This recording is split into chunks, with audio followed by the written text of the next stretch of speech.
Sa loob ng ilang taon, naging simbolo na ang What's Your Flan ng mabilis at matagumpay na negosyo sa dessert industry. Pero habang lumalaki kami, napansin namin na hindi sapat ang lumang sistema ng franchising para sa vision namin ngayon. Kaya ngayong taon, we are officially transitioning from a franchising company into a licensing company starting November 3, 2025. Bakit? Simple lang. Gusto naming mas maraming Pilipino magkaroon ng ownership, freedom at growth sa negosyo nila. Make you truly feel that you own the business. Sa licensing model, mas madali pumasok.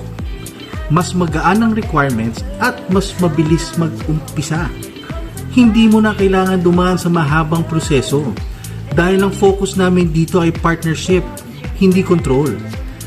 Bilang isang licensee, ikaw ay partner. May sarili kang diskarte pero may gabay at support pa rin mula sa amin and syempre, some restrictions to protect the brands. Magkakaroon ka ng mas malawak na opportunity para kumita, mag-expand at maglabas ng mga bagong ideas na pasok pa rin sa brand standards ng What's Your Flan. Ito ang susunod na level ng pagninegosyo. Mas flexible, mas mabilis at mas patas para sa lahat. At dahil dito, nagbukas na rin kami ng mga bagong brands na pwedeng pagkakitaan ng aming mga partners. Isa na rito ang Hapag, isang bagong concept na nag-aalok ng ulam chips, isang masarap at convenient na paraan para ma-enjoy ang lasa ng paboritong ulam ng Pilipino bilang vegetable-based na chichirya. Ang ganitong klase ng mga bagong brand ay patunay na tuloy-tuloy ang innovation sa loob ng ating licensing ecosystem.